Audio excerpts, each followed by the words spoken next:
လူစောကိုင်းဖွဲ့ရဲ့မျက်စိကျအခန်းကြီးကင်ချီတရားကိုနေတိုင်းကြောက်စိတ်တွေနဲ့ပဲရှင်းတန်းနေရပြီးစာတင်ငန်းထဲမှာတော့မီးရွက်ကူညီနဲ့အမြဲလိုရှောင်ပုံးနေရပါတယ်။ဒါတော့ပိရက်တွေမှာမြေနာနဲ့ကျောင်းမဲ့ဆိုတဲ့လူတွေနဲ့ပဲတူနေလို့ကင်ချီလဲရွေးချယ်စရာမရှိရနဲ့ထိတ်တိုက်ပဲရင်ဆိုင်ရပါတော့တယ်။တကာရှိဆိုတဲ့လူကကင်ချီကိုမှောက်သိပ်ပြီးမှခေါင်းဆောင်ခိဆာလာစီခေါ်သွားဖို့ကောက်ကျန်နေပေမဲ့ဒီကနေတူရဲ့အကောင်လုံးမီးသမတာခံရတာကိုမြင်လိုက်ရလို့လမ်းဖြတ်သွားခဲ့ပြီးခိဆာလာခိုင်းထားတဲ့အတိုင်းကလည်းမလုပ်လို့မဖြစ်တာမို့တာဂက်ဖြစ်တဲ့ကင်ချီကိုပဲပြေးထိုးရမယ်လို့မှကင်ချီလဲပြန်ထူလိုက်တာကြောင့်နှစ်ယောက်စလုံးထိသွားခဲ့ပြီးခိဆာလာကတော့နှာခေါင်းသွေးပါထွက်ကုန်ပါတယ်။လူနှစ်ယောက်တာမန်လက်တီးချင်းရှင်ထိုးရအောင်ကင်ချီလက်တီးပို့ပြင်းနေရတာကသူတိမ်မလောက်လေ့ကျင့်ခဲ့ရသူရဲ့ရလက်ကြောင့်ဖြစ်ပါတယ်။တေဘောကြောင့်လည်းတကာရှိကကင်ချီကိုပြည့်ရှင်းဖို့ဒါဆွဲထုတ်လိုက်ပြီးကင်ချီကခမရပါလို့တာလေအဲ့ဒါထိုးမိရင်နာမနော်ပြန်သိမ်းလိုက်ပါပါဇက်ပိတ်ထားတည်ကျင်လို့လားဒါဒီကိုဘေကနေကြည့်နေတဲ့မြူကနေနိုင်တာနဲ့ကင်ချီပေါင်းမိကပတ်ကိုဆွဲချွတ်လိုက်ပြီးဒါကိုဖယ်ထုတ်လိုက်ရင်တကာရှိကိုပါကန်ထုတ်ပြလိုက်ပါတယ်ချက်ချင်းဆိုသလိုကင်ချီပေါင်းမိကလည်းကျွတ်ကျသွားခဲ့ရကြောင်းမြူရရှိမှတင်ရှက်ကွဲသွားရပါတယ်ဒီကိစ္စကြောင့်နဲ့ဒိုဂျိုမှာဒေးကြီးတွေကိုတော့မလုံးနိုင်တော့ပဲရှက်ကွဲရတာရဲ့လက်နဲ့တိုက်ခိုင်းရင်ဘယ်လိုပြန်တုတ်ပြန်မလဲဆိုတာမသိတာရဲ့ကြောင့်စိတ်တကြနေချိန်မှာရှိကူလေကကင်ချီကိုလက်နဲ့လေးချင်ငန်းတွေတင်မေးချင်လို့သူရှိမှတင်လက်နဲ့ရေးတွေပြနေပေမဲ့ကင်ချီကသူ့သွေးနဲ့သူဖြစ်နေရမို့လို့ရှိကူလေကကင်ချီနှစ်ပူပေါ်ဆန်စည်းတင်လိုက်ပြီးဒါနဲ့ပိုင်းပြလိုက်မှတတိထားမိသွားပါတယ်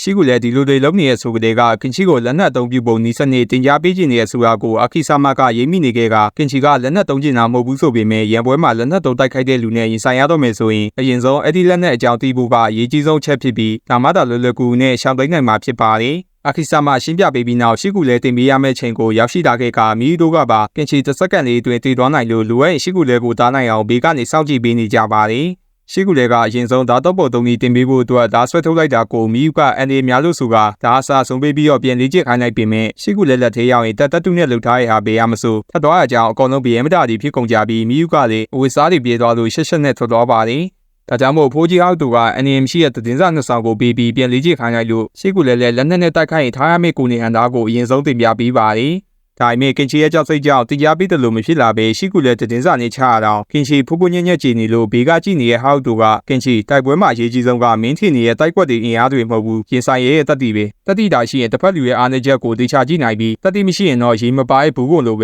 ဲဘာမှအလုပ်ဖြစ်မှာမဟုတ်ဘူးမင်းတက်တီမရှိရင်ပိုလေးကျင်လိုက်ဒါကကိုယ့်ရဲ့ကြောက်စိတ်ကိုကိုယ်အောင်တတိမထားမိပဲမင်းတို့ကကျင်သားရသွားလိမ့်မယ်ကဲရှိကူလေဒီကောင်းကိုမင်းစင်တီရအောင်လုပ်ပေးလိုက်စမ်းလို့ပြောလိုက်တာကြောင့်ရှိကူလေလေ့ကျင့်ပေးဖို့ဓာတ်စစ်ဆွဲထုတ်လိုက်ပြီးဒီကခင်ဆဲကတော့ရှိကူလေကြောင်းတီလို့နှာဘူးတော့မကြနိုင်တော့ပဲတိတ်တိတ်လေးထွက်သွားလိုက်ပါတယ်ဒီလိုနဲ့ကင်ချီဟာရှိကူလေအလျှော်ပေးလေ့ကျင့်မှုကြောင့်တေဘီကနေလက်မတင်လို့မြောက်လာခဲ့ပြီးခြံဝင်းထဲမှာလေ့ကျင့်နေကြတဲ့ဆာကာခီအပတ်ချန်တို့ရဲ့ကြွသားတွေကိုကြည့်နေနေခနာကိုဗလာကြီးမှဆာကာခီတို့လိုဓာတ်လန့်တွေကိုအန်တုနိုင်မယ်ဆိုတဲ့အတွေးတစ်ခုဝင်သွားပါတယ်အဲ့ချိန်အာခိဆာမကသူနဲ့သူဈေးဝယ်လိုက်ဖို့ခေါ်သွားရင်းနဲ့တန်လုံးလေ့ကျင့်ပေးနေခဲ့ကကင်ချီကတော့ရှက်စီရကောင်းတဲ့ခြေခံလေ့ကျင့်တွေကိုမလုပ်ချင်တော့ပဲအပတ်ချန်တို့လိုကြွသားလေ့ကျင့်ခန်းတွေကိုပဲပို့လုပ်ချင်နေရကြောင်းအာခိဆာမကလူတယောက်မှာပြင်မိုင်းကြွသားကြီးကအဓိကမကြဘူးရင်ကလူတွေဆိုအထူးလေ့ကျင့်ခန်းတွေကိုတော့မလုပ်ပဲကာအသေးစုမို့တို့နဲ့ပဲကိုခံပညာလေ့ကျင့်ခဲ့ကြမို့လို့တနေ့မင်းကျွမ်းကျင်တာလို့အပတ်ချန်တို့လိုအပြင်မိုင်းဆွဲမရှိရင်တော့တိုက်ကွက်တင်နေပဲရှောင်းသိမ်းတိုက်ခိုက်လို့ရရဲဆိုကပြောပြလိုက်ပါတယ်ကင်ချီလဲသူပြောမှအာခိဆာမိုက်ခန္ဓာကိုယ်ကအပတ်ချန်လို့ကြက်သွားကြီးရေမှုံမှန်တတိထားမိသွားပြီးသူရန်သူနဲ့ရေဆိုင်တဲ့ခါကျရင်ဘယ်လိုမျိုးတိုက်ခိုက်လဲဆိုတာကိုသိကျင်သွားပါတယ်ဒီလိုနဲ့တရုတ်စီးဆိုင်မှာစီးဝင်ဝယ်ပြီးပစကားချွေတာရဲ့အနေနဲ့လမ်းလျှောက်ပြင်ကြရင်လမ်းမအရင်ကမီးအမောက်တိတ်ခဲ့တဲ့လူမိုက်ဖွဲကအီဆူမီတို့ကိုအနိုင်ကျင့်နေရတဲ့တွေ့ရောကင်ချီလဲထုံးစံအတိုင်းကြောက်သူတုံနေခဲ့ပါတယ်ပန်းရောင်တဲ့ကောင်ကလည်းကင်ချီကိုတွေ့တော့အကြောင်းပြရှင်းတော့မဲ့ပုံစံနဲ့ဝိုင်းထားလိုက်ကအာခိဆာမကတော့ကင်ချီရှိကကာပြီးမလီမဆဆက်ဆက်နေတဲ့ပန်းရောင်ကောင်ရဲ့လက်ကိုဖယ်ထုတ်ပစ်လိုက်ပါတယ်ဒါပေမဲ့ဖေးရနေလက်လွန်သွားလို့ကျူးသွားရဲ့လက်ကိုအကျော်ပြန်ပြပေးလိုက်ရကပန်းရောင်တဲ့ကောင်ကတော့မကျေနပ်ပဲအာခိဆာမကိုမီးရဲ့ဖေးတင်နဲ့ဝိုင်းတမဖို့သူ့လူတွေနဲ့ဂိုင်ကောင်းဆောင်ကိုပါခေါ်လိုက်ပါ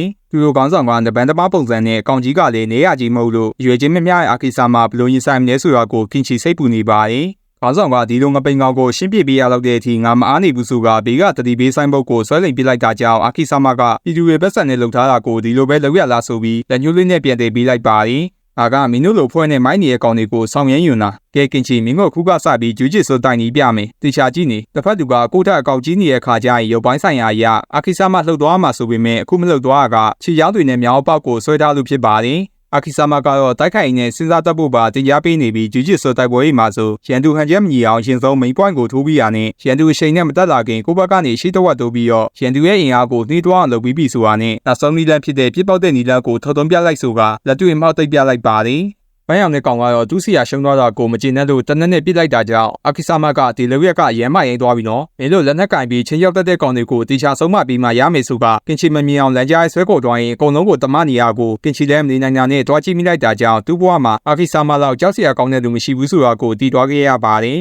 ဒီကိစ္စကြောင့်ဆာကာဟီကိုအာခိဆာမရဲ့ဘေးနေရာမှာဘာလို့ရှိနေလို့တမန်နေရတာလဲဆိုပြီးမိလိုက်ပါတယ်လူခန္ဓာကိုယ်မှာကြော်သားသုံးခုရှိတဲ့နဲ့လင်မြန်တွက်လက်စီရဲ့ဖြူအားကြော်သားကခန္ဓာကိုယ်ကိုအားနေစေပြီးအနီးအားကြော်သားကတော့စွမ်းအားမထွက်ပေမဲ့ခန္ဓာရည်ရှိပါတယ်အဲ့ဒီနှစ်ခုစလုံးကစွမ်းအားတွေကိုစုစည်းထားတဲ့ဘဲအောင်ကြော်သားကတော့လူရောက်တရားမှာတယောက်တော့ပဲရှိပြီးအတယောက်ကအာခိဆာမကိုယ်တိုင်ပဲဖြစ်ပါတယ်အဲ့လိုတွေဖြစ်လာရတာကလည်းမူရပါမီကြောင့်မဟုတ်ပဲထူးဆန်းဆန်းလေ့ကျင့်ခန်းတွေကို20လုံးနီးပါးလုပ်ခဲ့ရခြင်းရဲ့ရလဒ်ကြောင့်ဖြစ်ပါတယ်ပြောရရင်အာခိဆာမခန္ဓာကိုယ်ကပိန်နေရမဟုတ်ပဲတအားတိတ်တီးနေရဖြစ်ပြီးခန္ဓာကိုယ်တီရှူ1မီလီဂရမ်လောက်လက်ကားဖြစ်ပင်နဲ့ကျစ်တင်နေရဖြစ်ပါတယ်အာခိဆာမပုံစံကအပြင်ပိုင်းမှာအားနည်းနေရထင်ရပေမဲ့တကယ်တော့ဆာကာခီယိုတဲ့တန်မိုင်းသူဖြစ်ပြီးသူနဲ့ရှင်ပြိုင်ချရမယ်ဆိုရင်တယောက်မဟုတ်တယောက်တည်တော်နိုင်တာမဟုတ်လို့ဆာကာခီရှင်မတိုက်ချင်တဲ့သူလည်းဖြစ်ပါတယ်အိမ်နောက်တော့မီးကိုနှုတ်ဆက်ခဲ့ရင်းနဲ့အိမ်ပြတ်သွားခဲ့ပြီးလမ်းမှာတာကာရှီဆိုတဲ့လူကဓာထုတ်လိုက်ရင်းနဲ့ဒီနေ့မင်းကိုအပြက်ရှင်းပြမှရမယ်ဆိုကအချင်းချောက်နေလို့ကင်ချီလည်းဓာကိုကြည့်ပြီးရည်မိသွားပါတယ်တာကာရှီဓာကိုင်ထားတဲ့ကိုနေရန်ဓာကလွဲမနေပြီးရှိကူလဲနဲ့လေ့ကျင့်ခဲ့ရတဲ့ရှင်ဒီကောင်ကဘာမှမဟုတ်တော့လို့ဓာကိုကန်ပစ်လိုက်ကညနေကအာခိဆာမတင်မိထားတဲ့အတိုင်းရေကြီးရဲ့စိတ်ပန်းကိုထိုးရင်ဟန်ချက်ပြတ်သွားအောင်လုပ်လိုက်ပြီးရနဲ့ပြပောက်တဲ့နီလန်းနဲ့ဆုံးသက်လိုက်ပါတယ်